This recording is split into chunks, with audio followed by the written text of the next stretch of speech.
हाँ फ्रेंड्स, स्वागत है आप सभी का मिशन कोचिंग सेंटर में। इस वीडियो में बात करेंगे परिसंचरण तंत्र के बारे में, यानी सर्कुलेटरी सिस्टम के बारे में डिस्कस करेंगे। सारे सवाल होंगे, कोई टेंशन वाली बात नहीं है, ठीक है। सभी सवाल यहाँ पर कवर किए जाएंगे। और दूसरा हम बात कर लेते हैं, अगर आप चैनल पे पहली बार आए हो तो टॉपिक आपका कौन सा रहा? भैया टॉपिक है परिसंचरण तंत्र। कोई भी आपका यूपीपीएससी हो, यूपीएससी हो, आरओआर हो, कोई भी वनडे एग्जाम हो, सबके लपेट आ जाएगा यहाँ पर। चलिए लपेट लेते हैं। तो सीधे चलते हैं यार, सवालों पे ही चला जाते हैं, ऐसे मज़ा नहीं आएगा, ठीक है। तो पहला सवाल देख लेते हैं। ओके, पहला सवाल है, एक स्वस्थ व्यक्ति का हृदय 1 मिनट में औसतन कितने बार धड़कता है? और धड़कन 72 बार धड़कता है, ठीक है। कितने बार? 72 बार। 72 से 75 बार धड़कन होती है, हार्ट बीट होती है। वृद्धों में या कम, जबकि बच्चों में ज़्यादा होती है। हमारा हृदय प्रति मिनट 5 से 6 लीटर जो है रुधिर को पंप करता है। हृदय में एक स्पंदन की समाप्ति से लेकर अगले स्पंदन की समाप्ति तक एक हृदय चक्र यानी कार्डियक साइकिल बोला जाता है। हृदय स्पंदन की दर को स्टेथोस्कोप द्वारा मापा जाता है, जिसमें रोगी के दिल की धड़कन की ध्वनि डॉक्टर के कानों तक ध्वनि के रूप में बहुपरावर्तन पहुंचती है। हृदय कब आराम करता है? हृदय जब आराम करता है, देखो ऑप्शन देखा, ठीक है, सोते समय, ठीक है, ये गलत है। 2 धड़कनों के बीच में आराम करता है। हृदय एक मार्शल तंत्र है, ठीक है। मस्कुलर आपका सिस्टम है। यह असामान्यतः मनुष्य में 72 से 75 बार प्रति मिनट धड़कता है। हृदय 2 धड़कनों के बीच आराम करता है। 2 संकुचनों के बीच का 1 मिनट थोड़ा सा, हाँ, हृदय 2 धड़कनों के बीच आराम करता है। 2 संकुचनों के बीच का काल विश्राम या शिथिलन काल कहलाता है, जिसमें संकुचन के दौरान आगे बढ़ता हुआ रक्त जब धमनियों के रिक्त स्थान से प्रवेश पाता है। जब धमनियां, दीवार और रक्त में संघर्ष होता है तो रक्त का दबाव बढ़ जाता है। अतः हृदय के 2 संकुचनों के बीच धमनियों में जो रक्त भार रहता है उसे विश्राम काल रक्तचाप कहा जाता है। हृदयाघात हार्ट अटैक से संबंधित नहीं है। कौन सा नहीं है? तो सीने में दर्द, हाँ है। पसीना एवं जी मिचलाना है। बाह में दर्द या झंझनाहट है। टांगों से कोई मतलब नहीं है इससे भाई साहब, ठीक है।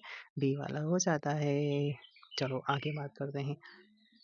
तो यहाँ पर मोटापा, उच्च तनाव, धूम्रपान, स्थानबद्ध जीवन शैली, वसायुक्त आहार इत्यादि इस रोग के प्रमुख कारण होते हैं, जिसके उपचार हेतु रुधिर स्कंदन रोधी औषधियों का प्रयोग किया जाता है। कौन से हृदयाघात के सटीक लक्षण होते हैं? कौन से हृदयाघात के सटीक लक्षण माने जाते हैं? तो जी मिचलाना माना जाता है, तेज पसीना आना माना जाता है, सीने में दर्द होना आना जाता है। सिर से यार मतलब उससे क्या हो जाता है? तो 1, 2 आपका 4 हो जाता है। ओके, हृदय में कितने कक्ष होते हैं? 4 चैम्बर्स होते हैं। ओके, मानव हृदय छाती के मध्य में थोड़ा सा बाईं ओर स्थित होता है। यह एक दिन में लगभग 1 लाख बार धड़कता है। सामान्य मनुष्य का हृदय प्रति मिनट 72 से 75 बार धड़कता है। हृदय 4 प्रमुख कक्षों में विभाजित होता है। 2 ऊपरी कक्षों को दायां बायां यानी दायां और बायां आलिंद या एट्रियम, अभी इसे ऑरिकल भी कहते हैं, कभी कभी ऑरिकल भी कहते हैं, जबकि 2 निचले कक्षों को दायां बायां निलय या वेंट्रिकल्स भी कहा जाता है। हृदय स्पंदन एक विद्युतीय तरंग द्वारा निष्पादित होता है जो उपजती है। अच्छा, विद्युतीय तरंग जो किससे उपजती है? हृदय में उपजती है, ठीक है। हृदय में ऐसी कोशिकाएं होती हैं जो विद्युत तरंग उत्पन्न करती हैं, इसे पेसमेकर कोशिकाएं कहते हैं। हृदय में स्पंदन इन्हीं विद्युतीय स्पंदों द्वारा होता है। मानव इकाई में नाड़ी स्पंदन करती है। मानव कलाई में नाड़ी स्पंदन करती है, तो ये हृदय के बराबर करती है। एक स्वस्थ मनुष्य में रक्त का कुल परिमाप कितना होता है? तो 5 से 6 लीटर होता है, ठीक है। अगर बात करते हैं कुल बॉडी वेट का कितना होता है, तो 7 से 8% होता है। 70 किलोग्राम का अगर भार का है तो उसमें 5 से 6 लीटर भार होता है। संपूर्ण भार का कहते हैं उसके संपूर्ण शरीर के भार का लगभग 1/13वां भाग होता है। एक सामान्य जो 70 किलो भार वाले मनुष्य में रक्त की कितनी मात्रा मिलेगी? तो देखो ये यार गलत डाटा दे रखा है, ठीक है। अगर बात करते हैं इसमें 5 से 6 लीटर मिलेगा, ठीक है। 1/7 अगर बात करते हैं यहाँ पर 7 से 8%, तो देखो 70 किलो का आदमी है, 70 और उसमें 7% इसका निकाल लो, ठीक है। तो बॉडी वेट का 7%, तो या फिर सीधे सीधे यार 10% निकालो तो कितना 7 लीटर हो जाएगा। 7 लीटर तक उसमें 6 से 7 लीटर खून मिलेगा। ओके, अगला ये रक्त होता है। रक्त एक संयोजी ऊतक होता है, ठीक है। कलेक्टिव टिश्यू होता है, तरल संयोजी ऊतक होता है। कैसा होता है? गाढ़ा, कुछ चिपचिपा लाल रंग का द्रव्य एक जीवित ऊतक होता है। अगला सवाल, अगला सवाल, रक्त के संचलन में मदद करता है। रक्त के संचलन में एरिथ्रोसाइट्स, कौन भैया, एरिथ्रोसाइट जो होती हैं वो मदद करती हैं। एरिथ्रोसाइट्स क्या होती हैं, जिन्हें आरबीसी कहा जाता है, ठीक है। रुधिर के प्लाज्मा में लिम्फोसाइट्स द्वारा एंटीबॉडी या प्रतिरक्षी प्रोटीन्स निर्मित होते हैं जो कि विष पदार्थों को निष्क्रिय या इनएक्टिव करते हैं। लिम्फोसाइट्स सबसे छोटे श्वेत रुधिराणु किंतु संख्या में सबसे अधिक होते हैं, ठीक है। उनका केंद्रक बड़ा और गोल एक कुछ और जो चिपटा सा होता है। लिम्फोसाइट्स गश्ती सेना की भांति समस्त शरीर में घूमती रहती हैं तथा सुरक्षा तंत्र के सारे भागों के बीच में सामंजस्य स्थापित करती हैं। एरिथ्रोसाइट्स रक्त के संचलन में मदद करती हैं, ठीक है भाई साहब।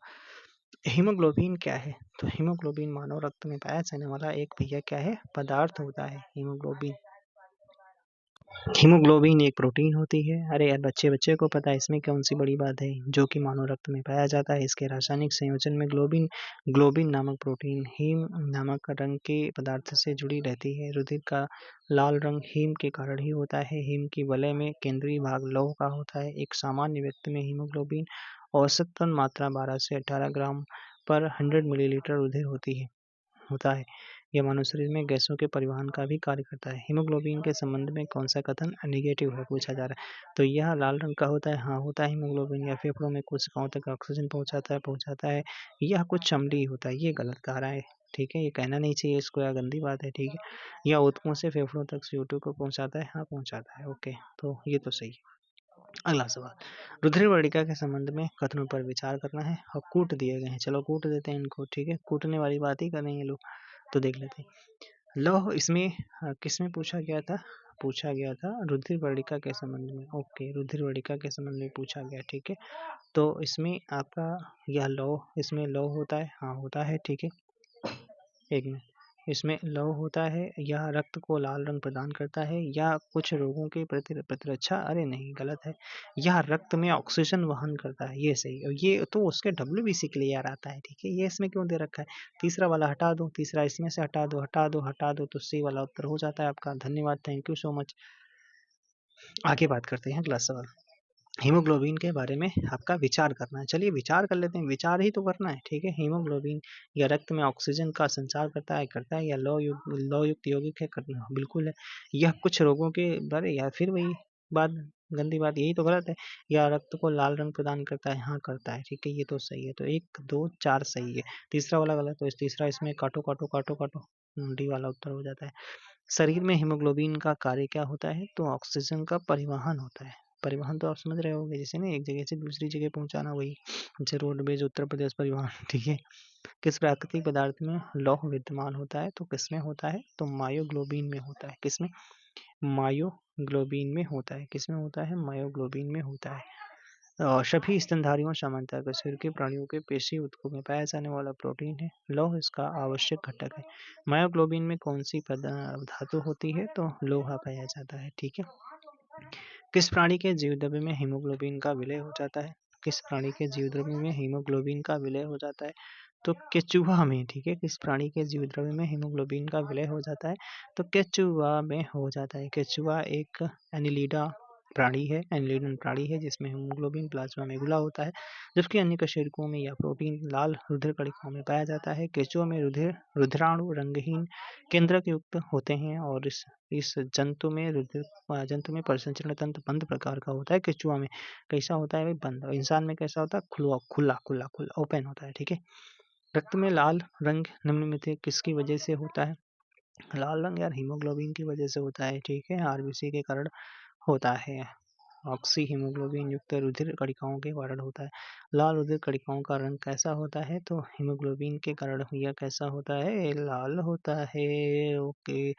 लाल रुधिर कणिकाओं का रंग लाल उसमें हीमोग्लोबिन नामक प्रोटीन के ऑक्सीजन से संयुक्त होने के कारण होता है। लाल रुधिर कणिकाओं में को एरिथ्रोसाइट्स भी कहा जाता है। ये सिर्फ कशेरुकियों के रुधिर में होते हैं। मनुष्य में ये केंद्रक विहीन, इसमें औसतन संख्या पुरुषों में 54 लाख होती है, स्त्रियों में 48 लाख प्रति क्यूबिक रक्त में होती है। शरीर में ये गैसों के परिवहन का कार्य करती है। रक्त शरीर में क्या कार्य करता है, तो रक्त सारे शरीर में ऑक्सीजन पहुंचाने का काम करता है, ये वाला सही।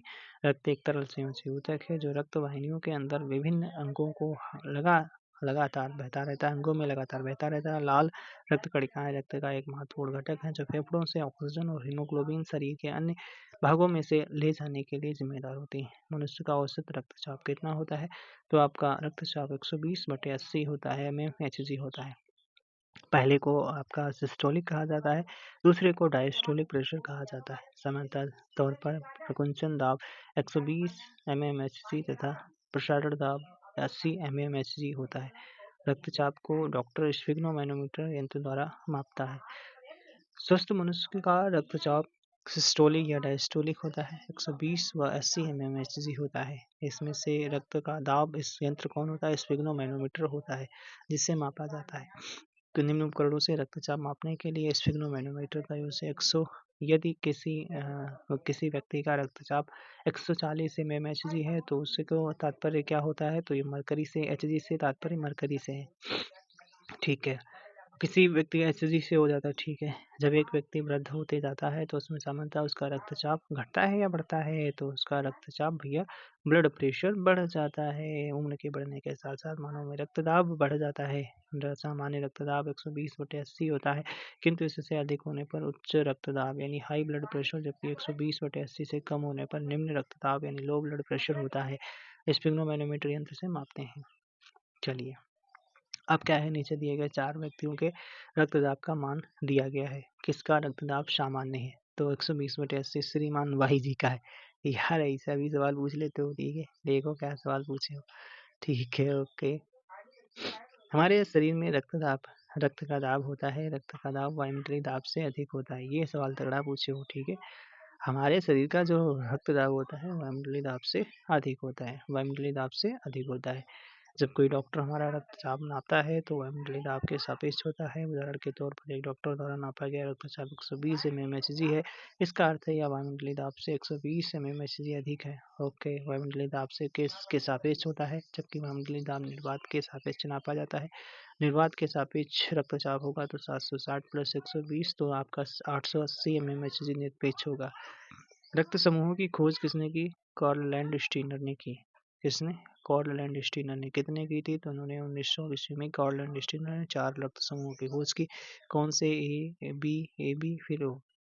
बाद में रीसस बंदरगाह नहीं, रीसस बंदर में एक अलग फैक्टर ढूंढा गया जिसे आरएस फैक्टर कहा गया। आरएस फैक्टर का नाम एक प्रकार है तो आपका बंदर से लिया गया। निम्न रक्त वर्ग सर्वदाता ओ वाला होता है। वो भी ओ में कौन सा होता है भाई साहब? ओ में कौन सा होता है? ओ में नेगेटिव वाला होता है। और ओ में क्या होता है? कोई भी एंटीजन नहीं होता है, इसलिए वो सबको दे सकता है। इसका रुधिर सभी व्यक्तियों को चढ़ाया जा सकता है। दूसरी ओर इस वर्ग के प्लाज्मा में दोनों प्रतिरक्षी एंटीबॉडीज को उपस्थिति के कारण किसी भी अन्य वर्ग के व्यक्ति का रुधिर इस वर्ग के व्यक्तियों को नहीं चढ़ा सकते। ए बी सर्वग्राही यानी यूनिवर्सल रिसिपिएंट होता है। मनुष्य रक्त का कौन सा सार्वत्रिक दाता होता है? तो ओ वाला होता है, ओ समूह वाला होता है। किस वर्ग का सार्वत्रिक दाता होता है? ओ होता है। एपी समूह के लोग सार्वभौमिक प्राप्तकर्ता होते हैं, तो ये तो सही है। ठीक है, ये तो आगे बात करते हैं यहाँ पर। दूसरा कह रहा है कि रक्त समूह ए बी की लाल रक्त कोशिकाओं में कोई एंटीजन नहीं होता है।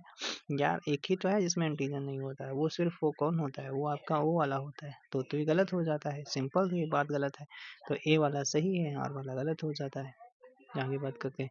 एबी रक्त समूह के लोग सार्वभौमिक प्राप्तकर्ता यूनिवर्सल रिसिपिएंट होते हैं, क्योंकि इसमें एंटीजन ए और बी दोनों होते हैं। ठीक है, क्योंकि कोई प्रतिपिंड या एंटीबॉडी नहीं होता है जिसके कारण एग्लूटिनेशन नहीं होता है, यानी जमता नहीं है।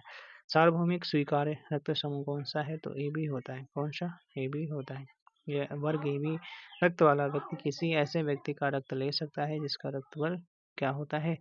मात्र ए, मात्र ए बी, मात्र बी और उनमें से कोई भी वर्ग, मतलब सभी से ले सकता है। तो ये किसी से भी ले ले, कोई भी वर्ग से ले ले। ओके, ए बी रक्त वर्ग वाले व्यक्ति को कभी कभी सार्विक रक्त आदाता कहा जाता है, क्योंकि क्या होता है इसमें आपके एंटीजन जो होते हैं, एंटीबॉडी का अभाव होता है। ठीक है, एंटीबॉडी का अभाव होता है उसमें, रक्त में प्रतिपिंड यानी एंटीबॉडी का अभाव होता है, इसलिए कहा जाता है। अगर कहा जाता है कि वो क्यों होता है, तो उसमें एंटीजन का अभाव होता है, इसलिए होता है। ठीक है, एंटीजन का अभाव।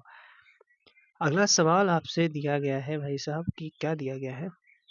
एक व्यक्ति जिसका रक्त वर्ग समूह ए है सड़क दुर्घटना में गंभीर रूप से घायल हो जाता है। चिकित्सक रक्तदान की सलाह देते हैं जिसमें उसके संबंधियों को रक्तदान हेतु कहा जाता है जिसके रक्त समूह इस प्रकार पाए गए हैं। तो उनमें से घायल व्यक्ति को रक्तदान कर सकते हैं। कौन कर सकते हैं? व्यक्ति कर सकते हैं। ठीक है, तो देखो वो वाला तो सबको यार दे सकते हैं, तो वो वाला तो दे सकेगा। ठीक है, वो वाला दे सकेगा। फिर अगर बात करते हैं यहाँ पर ए वाला तो बिल्कुल दे सकता है, सेम सेम वाला तो दे देगा। फिर ओ वाला भी दे देगा, पुत्री जो है वो वाली भी दे देगी। ठीक है, लेकिन ए बी वाला भाई साहब नहीं देगा। ठीक है, तो दूसरा वाला इसमें काट दो, इसमें काट दो, इसमें काट दो। ठीक है, तो ये डी वाला उत्तर सही हो जाता है। अगले सवाल पे चलते हैं।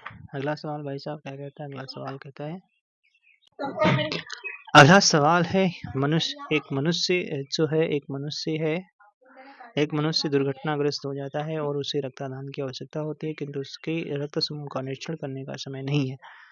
तो उससे कौन सा दिया जा सकता है? O negative. तुरंत चढ़ा दो भैया 1900 नेगेटिव। ठीक है, 1900 में कॉर्डन लिस्टिन ने 4 रक्त समूह की खोज की। उसके बाद में रिसर्च बंदर में अलग से फैक्टर खोजा गया जिसे आरएच फैक्टर कहा जाता है। रक्त समूह ए में एंटीजन ए पाया जाता है, रक्त समूह बी में एंटीजन बी स्मॉल बी पाया जाता है। फिर ए बी में ए और बी दोनों एंटीजन पाए जाते हैं, ओ में कोई भी एंटीजन नहीं पाया जाता है। किसी खास रक्त समूह के रक्त को जब विपरीत रक्त समूह से मिलाया जाता है तो रक्त थक्के के रूप में जमने लगता है जिसे रक्त स्कंदन ब्लड क्लॉटिंग कहते हैं। चूंकि वो नेगेटिव समूह के रक्त में कोई भी एंटीजन नहीं उपस्थित होता है, न ही आरएच फैक्टर, अतः इस रक्त समूह का रक्त किसी व्यक्ति को कोई देने पर कोई स्कंदन नहीं होता है। अज्ञात रुधिर वर्ग का एक व्यक्ति गंभीर रूप से दुर्घटनाग्रस्त हो गया तो सीधे सीधे चढ़ाओ ना यार, उसे वो निगेटिव चढ़ा दो। हाँ, और तुरंत रक्त आधान की जरूरत पड़ती है। अस्पताल में आसानी से उपलब्ध रुधिर वर्गों में से किसी एक अच्छा ओके सॉरी मतलब हाँ ठीक है, आसानी से उपलब्ध निम्नलिखित रुधिर वर्गों में से किसी एक का रक्त आदान के रूप में किया जा सकता है। वो कर दो और आदेश जो फैक्टर नेगेटिव वाला बस कर दो, काम हो जाता है। ओके ओके, आगे बात करते हैं यहाँ पर। अगला सवाल, एक विवाहित दंपति ने एक बालक को गोद लिया। ठीक है, इसके कुछ वर्ष उपरांत उन्हें जुड़वा पुत्र हुए। अच्छा, दंपति में एक का रक्त वर्ग ए बी पॉजिटिव है, दूसरे का ओ नेगेटिव है। तीनों पुत्रों में से एक का रक्त वर्ग ए पॉजिटिव तो दूसरे का बी पॉजिटिव, तीसरे का ओ पॉजिटिव है। गोद लिए गए पुत्र का रक्त वर्ग कौन सा है? अच्छा, ये पूछ रहा, तो कौन सा हो जाएगा इसमें? ओ पॉजिटिव हो जाएगा सीधे सीधे।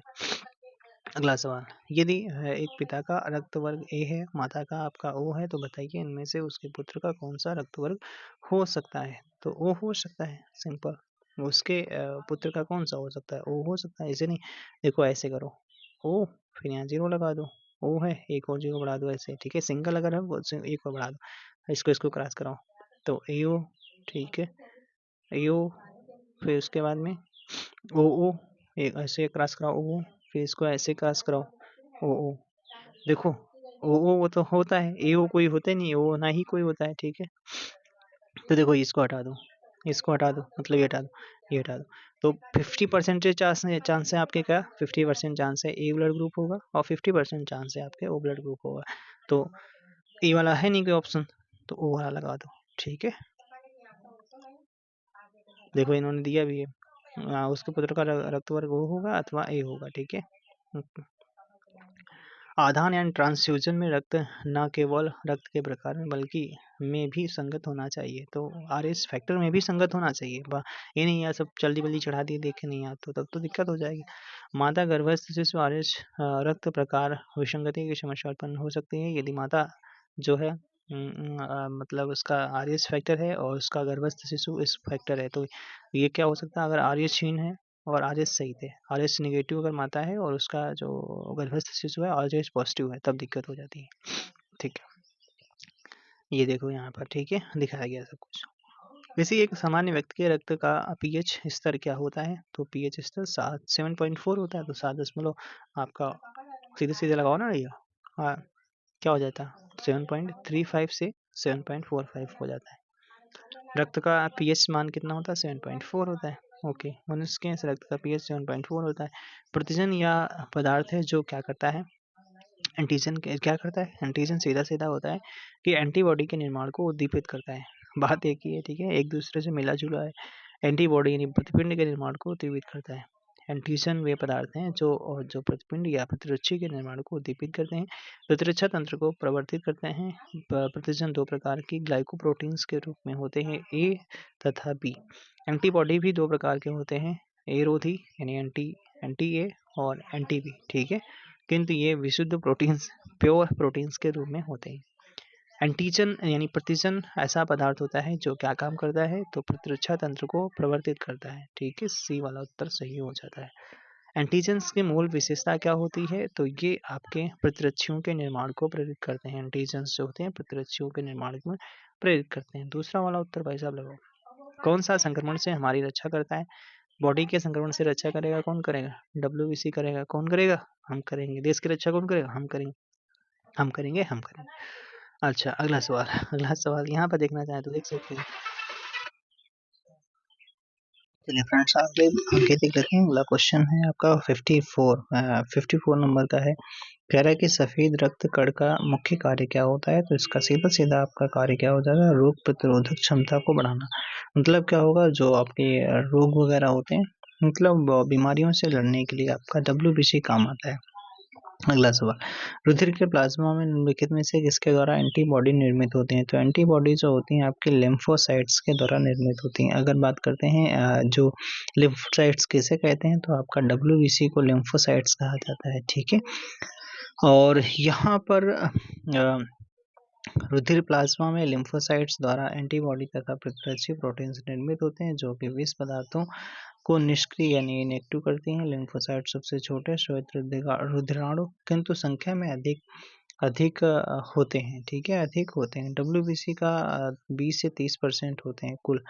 और इसमें कहा जाता है, मतलब लिम्फोसाइट्स जो WBC का प्रकार होता है, ठीक है। इसका केंद्रक बड़ा तथा गोल एक और कुछ चिपटा सा होता है। लिम्फोसाइट्स गश्ती सेना की भांति समस्त शरीर में घूमती रहती हैं और सुरक्षा तंत्र के सारे भागों में बीच सामंजस्य स्थापित करती हैं। प्रतिरक्षा का सर्वाधिक संबंध किससे होता है, तो लिम्फोसाइट्स से होता है। अभी जस्ट ऊपर पढ़ा गया, किससे होता है? लिम्फोसाइट्स से होता है। अगला सवाल, निम्नलिखित में से कौन सा है मानव शरीर में बी कोशिकाओं यानी बी कोशिकाओं और टी कोशिकाओं की भूमिका का सर्वोत्तम वर्णन होता है? तो बी और टी कोशिकाएं जो होती हैं वे शरीर को रोगजनकों द्वारा होने वाले रोगों से बचाती हैं। वे शरीर को रोगजनकों द्वारा होने वाले रोगों से बचाती हैं। प्राथमिक एवं द्वितीयक प्रतिरक्षा अनुक्रियाएं मानव शरीर के रक्त में मौजूद दो विशेष प्रकार की लसिकाणुओं यानी लिम्फोसाइट्स द्वारा होती हैं। ये आपका बी लसिकाणु या बी कोशिकाएं, टी आपका लसिकाणु या टी कोशिकाएं होती हैं।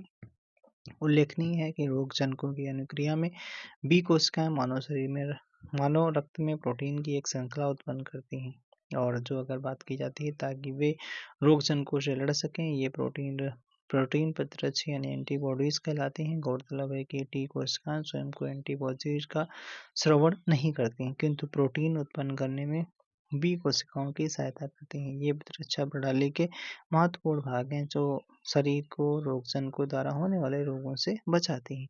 मानव रक्त की श्यानता का कारण क्या होता है, तो इसमें सीधा सीधा होता है, इसमें प्रोटीन पाई जाती है, इसलिए इसमें श्यानता पाई जाती है, इसमें श्यानता होती है।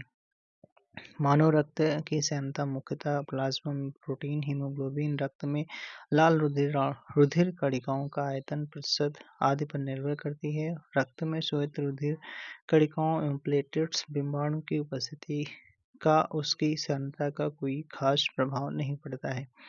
मानव के श्वेत रक्त कणिकाओं का व्यास कितना होता है, तो आपका 0.007 mm होता है। कितना? 0.007 mm। और यही अगर डाटा एक और याद सकते हो, 0.03% आपका CO2 का लेवल पाया जाता है, ठीक है। वही 93 अगर कर देते हैं तो आर्गन का पाया जाता है, ठीक है। आगे बात करते हैं, श्वेत रक्त जो कण होते हैं प्राय मनुष्य में पाए जाते हैं।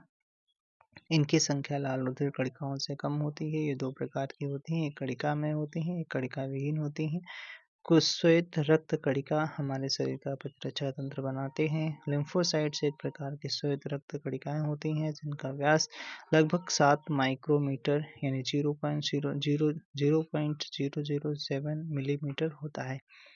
रुधिर में श्वेत रक्त कणिकाओं की अत्यधिक मात्रा में उपस्थिति को रोग विज्ञान में क्या कहा जाता है? अगर ज़्यादा हो जाती है WBC तो उसे क्या कहा जाता है? उसे ल्यूकीमिया कहा जाता है। ल्यूकीमिया को ब्लड कैंसर भी कहते हैं, जिसमें रुधिर को क्या होता है, व्हाइट ब्लड कॉर्पसेल्स जो होती हैं उनकी संख्या आवश्यकता से अधिक बढ़ जाती है। लाल रक्त कणिकाएं मुख्यतः बनती हैं तो जो आपके आरबीसी कहाँ पर बनती हैं? आरबीसी मुख्यतः भैया बोन मैरो में बनती हैं, अस्थि मज्जा में बनती हैं। डेथ कहाँ होती है? प्लीहा में होती है। लाल रक्त कणिकाएं श्वसन अंगों से ऑक्सीजन लेकर कहाँ से भैया? लाल जो आरबीसी होती हैं श्वसन अंगों से ऑक्सीजन लेकर इसे सारे शरीर में पहुंचाती हैं। कहाँ पहुंचाती हैं? सारे शरीर में पहुंचाती हैं। किससे लेती हैं? तो श्वसन अंगों से लेती हैं। लाल रुधिर कणिकाएं अस्थिमज्जा में विकसित होती हैं। मनुष्य के शरीर में लगभग 120 दिनों तक प्रसारित होती रहती हैं। तिल्ली या प्लीहा पुरानी रक्त कणिकाओं को नष्ट करने का कार्य करती है। डब्ल्यूबीसी का बनना तथा आरबीसी का विनाश होता है कहाँ पर होता है?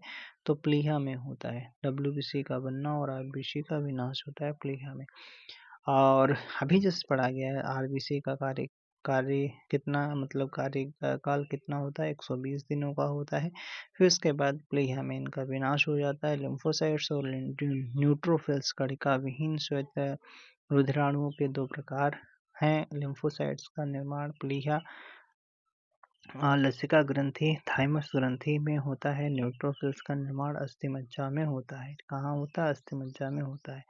अगला सवाल, लसिका कोशिकाएं बनती हैं तो लसिका कोशिकाएं तिल्ली में बनती हैं। ठीक है, किस अंग में लसिका कोशिकाएं बनती हैं? तिल्ली में बनती हैं। लसिका कोशिकाएं जिन्हें आप जस्ट इंग्लिश में बोलते हैं लिम्फोसाइट सेल, जो एक प्रकार की श्वेत रक्त कणिकाएं होती हैं, इनका निर्माण लसिका ग्रंथियों तिल्ली या थाइमस ग्रंथि या अस्थिमज्जा द्वारा किया जाता है। बीटा जो आपके बी लिम्फोसाइट्स या टी लिम्फोसाइट लसिका कोशिकाओं के दो प्रकार होते हैं। मनुष्य के शरीर में किस अंग में लिम्फोसाइट्स का निर्माण होता है? तो आपका कहाँ पर होगा भाई?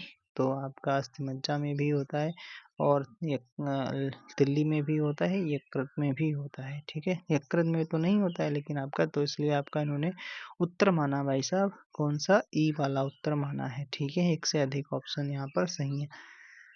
मनुष्य के शरीर में तिल्ली या प्लीहा जो है प्लीहा थाइमस ग्रंथि अस्थिमज्जा आदि में लिम्फोसाइट्स यानी कहाँ का? प्लीहा में। ठीक है, या तिल्ली जिसे कहते हैं थाइमस ग्रंथि। ठीक है, जिसे थाइमोसिन हार्मोन निकलता है। अस्थिमज्जा यानी बोन मैरो में लिम्फोसाइट्स का निर्माण होता है। लिम्फोसाइट्स एक प्रकार की श्वेत रक्त कणिका होती है जो गश्ती सेना की भांति समस्त शरीर में घूमती रहती है, सुरक्षा तंत्र के सारे भागों के बीच में सामंजस्य स्थापित करती है। हृदय को रक्त का संभरण करने वाली धमनियां क्या कहलाती हैं? तो उन्हें क्या कहा जाता है? हृदय धमनियां कहा जाता है। क्या कहा जाता है? हृदय धमनियां कहा जाता है। ठीक है भाई साहब, हृदय को रक्त का संभरण करने वाली धमनियां हृदय धमनियां कहलाती हैं, जिन्हें कोरोनरी आर्टरीज कहा जाता है इंग्लिश में, जो कि शुद्ध रुधिर को स्वयं हृदय की दीवार तक पहुंचाने का कार्य करती हैं। स्तनियों का हृदय 4 कोशिकाओं में बटा होता है, जिसमें 2 अलिंद तथा 2 निलय होते हैं, जबकि फुफ्फुस धमनियां हृदय से फेफड़ों तक आपका रक्त पहुंचाती हैं। किसी शारीरिक प्रक्रम में थ्रोम्बिन का संबंध कैसे होता है? थ्रोम्बिन का आपका रक्त जमाव से संबंध होता है। थ्रोम्बिन प्रोथ्रोम्बिन प्रोटीन जो पाई जाती है उसका काम होता है रक्त का थक्का जमाने में।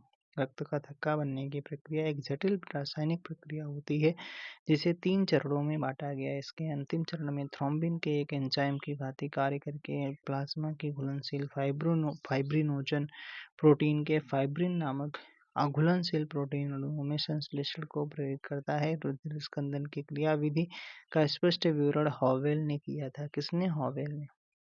अगला सवाल, रक्त का थक्का बनने में फाइब्रिनोजन को फाइब्रिन के परिवर्तन में भाग लेने वाला एंजाइम कौन सा होता है? तो ये आपका कौन सा होता है? थ्रोम्बिन होता है। कौन सा? थ्रोम्बिन आपका होता है। ठीक है, थ्रोम्बिन एंजाइम होता है। थ्रोम्बिन। प्लाज्मा में जल का प्रतिशत कितना होता है? प्लाज्मा में जल का प्रतिशत 90% होता है। कितना होता है भाई साहब? 90% होता है। अगला रक्त प्लाज्मा जो होता है रक्त का पीले रंग का तरल घटक होता है, जिसमें संपूर्ण रक्त की रक्त कोशिकाएं सामान्य रूप से निलंबित निलंबित रहती हैं। प्लाज्मा कुल रक्त की मात्रा का लगभग 55% का तक होता है। अच्छा, यानी ब्लड का कुल अगर पूछे प्लाज्मा कितना होता है 55%, और प्लाज्मा में जो आपका जल कितना होता है 90% होता है। शेष भाग 8 से 9% जो होता है वो विभिन्न प्रकार के कार्बनिक और अकार्बनिक इसमें पदार्थ मिले होते हैं। अगला सवाल, किसी सामान्य व्यक्ति में रक्त के संदर्भ में कौन से कथन सही हैं? ठीक है, तो भाई साहब देख लेते हैं कौन से आपका कथन सही है। तो सीधा सीधा ये सर, रक्त में WBC की तुलना में बिंबाणु अधिक होते हैं। ठीक है, WBC के यानी RBC आपके अधिक होते हैं। प्लेटलेट्स बिंबाणु। ठीक है, देखो यहाँ पर देख लेते हैं। रक्त में श्वेत रुधिराणु यानी व्हाइट ब्लड कॉर्पसेल्स या ल्यूकोसाइट्स की तुलना में आपका बिंबाणु या रुधिर प्लेटलेट्स, बिंबाणु रुधिर प्लेटलेट्स को कहते हैं, सॉरी। ठीक है, यहाँ पे याद रखते हैं। प्लेटलेट्स की संख्या अधिक होती है, जबकि इनकी संख्या लगभग संख्या लाल रुधिराणुओं की अपेक्षा कम होती है। लाल रुधिराणुओं की औसत संख्या पुरुषों में 54 लाख प्रति क्यूबिक mm होती है, और रक्त जो आपका स्त्रियों में 48 लाख प्रति क्यूबिक mm होती है।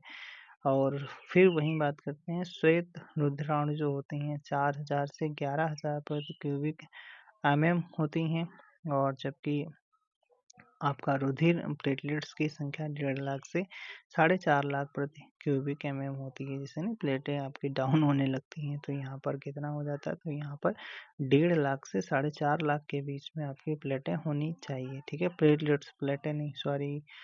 कटे स्थानों से रक्त प्रवाह, कथन कहता है कटे स्थानों से रक्त प्रवाह रोकने के लिए फिटकरी का उपयोग किया जाता है। बिल्कुल सही है। रक्त एक कोलाइडी निकाय है जिसमें ऋणावेशित कोलाइडी कण होते हैं। फिटकरी के एल्यूमिनियम आयनों की स्कंदन शक्ति अधिक होती है, यह अतः रक्त स्कंदित हो जाता है। तो सही व्याख्या भी कर रहा है। ठीक है, फिटकरी एक रंगहीन क्रिस्टलीय पदार्थ है। फिटकरी में उपस्थित एल्यूमिनियम आयनों की अधिक स्कंदन शक्ति के कारण, किसका, एल्यूमिनियम आयनों की अधिक स्कंदन शक्ति के कारण यह रक्त प्रवाह रोकने के लिए प्रयोग की जाती है। अगला, किस देश के वैज्ञानिकों ने एक ऐसा कृत्रिम रक्त बनाया है जो प्लास्टिक रक्त की किस्म है, और किसी भी मरीज को किस्म का विचार किए बिना दिया जा सकता है। अच्छा, ओ भैया, ठीक है, तो ब्रिटेन ने बनाया है। ठीक है, ब्रिटेन ने प्लास्टिक रक्त की किस्म बनाई है। ब्रिटेन के शेफील्ड विश्वविद्यालय के वैज्ञानिकों ने कृत्रिम प्लास्टिक एक रक्त तैयार किया है। ठीक है, जिसे आपात स्थिति में खून के विकल्प के रूप में इस्तेमाल किया जा सकता है। यह कृत्रिम रक्त हल्का और इसे ठंडी जगह में रखने की ज़रूरत नहीं है। साथ ही यह लंबे समय तक खराब नहीं होता है। इस रक्त को प्लास्टिक कणिकाओं से तैयार किया गया। तो भैया चैप्टर ख़त्म हो गया। और कैसा लगा वीडियो कमेंट बॉक्स में ज़रूर बताना है। आपको बताना क्या है, RBC को काउंट करने वाला जो आपका यंत्र है किस यंत्र के माध्यम से किया जाता है, तो ये आप बता सकते हो यहाँ पर। ठीक है, या वो मतलब किससे काउंट किया जाता है। दूसरा, पहला सवाल तो ये हो गया। दूसरा सवाल कमेंट बॉक्स में आपको ये बताना है, क्या बताना है भाई, कि WBC में मतलब उसके 3-4 प्रकार होते हैं, तो उसमें कौन सा प्रकार सबसे अधिक पाया जाता है। ठीक है, फिर आपको बताना है प्लेटलेट्स का वर्ग क्या होता है। 3 सवाल आपको कमेंट बॉक्स में बताने। तो आज के लिए इतना ही। Thank you, thanks for watching.